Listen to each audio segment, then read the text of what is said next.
નમસ્કાર, હું છું આશિષ દરજી. તમે જોઈ રહ્યા છો એસએમએ ન્યૂઝ. જોઈએ આજના સમાચાર.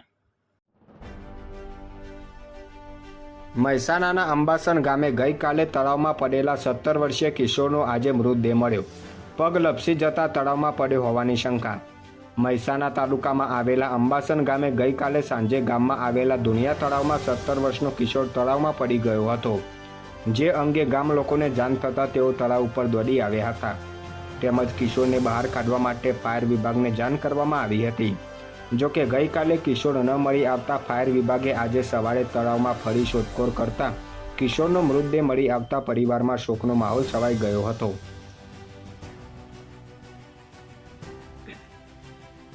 રેલવે પૂરતું જમીન વળતર નહીં ચૂકવતા મોટા કોઠાસનાના ખેડૂતો ઉપવાસ ઉપર ઉતર્યા.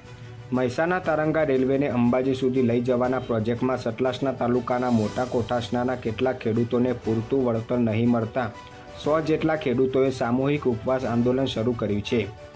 રેલવેનું કામ બંધ કરાવી શરૂ કરેલ 10 દિવસના ઉપવાસ પછી જો વળતર નહીં ચૂકવાય તો પ્રાંત અધિકારીની કચેરી આગળ વધુ 5 દિવસનું ઉપવાસ આંદોલન કરવાની ચીમકી ઉચ્ચારી છે. જોટાણાના કસલપુર પાસે કારમાંથી 1.25 લાખ રૂપિયાની કિંમતનો દારૂ અને બિયરનો જથ્થો ઝડપાયો. ચાલકની શોધખોળ શરૂ. જોટાણા તાલુકામાં આવેલા કસલપુર ગામ નજીક રોડ પાસે આવેલા નેડિયામાં બિનવારસી દારૂ ભરેલી I-20 ગાડી મહેસાણા લોકલ ક્રાઇમ બ્રાન્ચની ટીમે ઝડપી હતી. તપાસ દરમિયાન ટીમે ગાડી મળી કુલ 4 લાખથી વધુનો મુદ્દામાલ કબજે કરી સાંથલ પોલીસમાં અજાણ્યા ઈસમો સામે ગુનો નોંધાવી વધુ તપાસ હાથ ધરી છે. ગાંધીનગરના ગિફ્ટ સિટીના એક ટાવરમાં આગ લાગતા અફરાતફરી મચી. આખરે ફાયર મોક ડ્રીલ હોવાનું જાણી સૌને રાહત થઈ.